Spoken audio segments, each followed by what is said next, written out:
नमस्कार, मैं हूं आपके साथ स्नेही श्रेयस। आयान भारत देख रहे हैं आप। भारत ने पाकिस्तान को केवल आसमान से ही नहीं, अब पानी के जरिए भी घुटनों पर लाने की रणनीति पर अमल करना शुरू कर दिया है और ये वाटर स्ट्राइक अब निर्णायक मोड़ पर पहुंच चुकी है। पाकिस्तान के नलों में अब जल्द ही पानी आना बंद होने वाला है। ऑपरेशन सिंदूर के बाद भारत ने पाकिस्तान पर मल्टी डायरेक्शनल प्रेशर बनाना शुरू किया और इसका सबसे करारा वार हुआ सिंधु जल संधि पर, जिसे भारत ने अब प्रभावी रूप से निलंबित कर दिया है।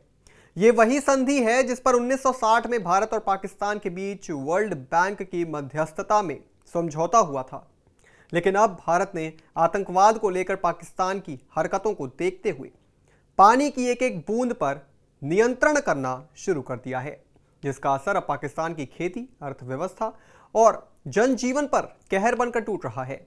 ताज़ा आंकड़ों के अनुसार पाकिस्तान की इंडस रिवर सिस्टम अथॉरिटी ने 2 जून 2025 तक पंजाब प्रांत में पानी की उपलब्धता में 10.30% की गिरावट दर्ज की है, जो कि पिछले साल की तुलना में 14,800 क्यूसेक कम है।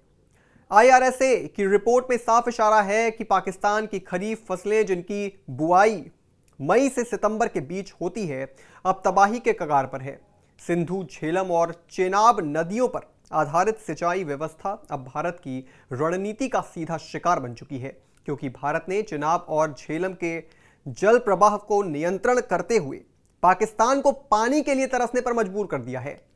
मंगला डैम और तरबेला डैम में पानी का स्तर खतरनाक रूप से नीचे गिर चुका है और पाकिस्तान का दक्षिण पश्चिम मानसून आने में अभी समय है, यानी अगले 3-4 हफ्तों तक हालात और बिगड़ेंगे।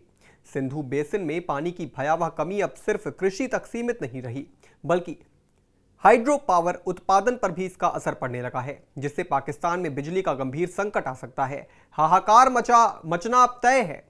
पाकिस्तान के प्रधानमंत्री शहबाज शरीफ तजाकिस्तान में जाकर पानी की इस सर्जिकल स्ट्राइक पर चिंता जता रहे हैं और भारत के कदमों को अवैध और एक तरफा बताकर अंतर्राष्ट्रीय सहानुभूति बटोरने की कोशिश कर रहे हैं। लेकिन भारत ने दो टूक शब्दों में यह स्पष्ट कर दिया है कि पाकिस्तान की जमीन से फैलने वाला आतंकवाद ही सिंधु जल संधि के हनन का असली कारण है।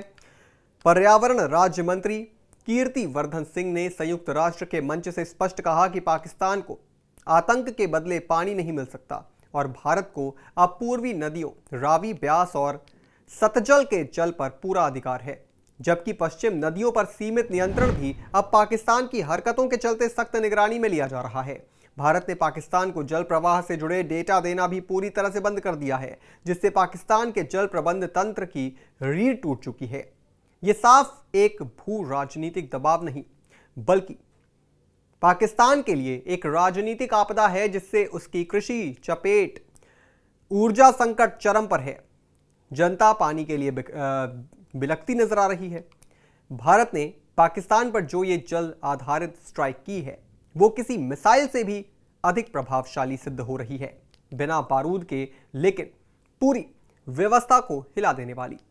भारत का संदेश स्पष्ट है, आतंक के सौदागरों को अब पानी की एक बूंद भी नहीं मिलेगी। ये नया भारत है जो अब सिर्फ जवाब नहीं देता, बल्कि हिसाब करता है और पाकिस्तान बूंद बूंद के लिए तरसेगा। इस पूरी खबर पर आप क्या सोचते हैं दोस्तों, हमें कमेंट करके जरूर बताएं। देश और दुनिया की तमाम बड़ी खबरों से जुड़े रहने के लिए आप देखते रहें आयान भारत।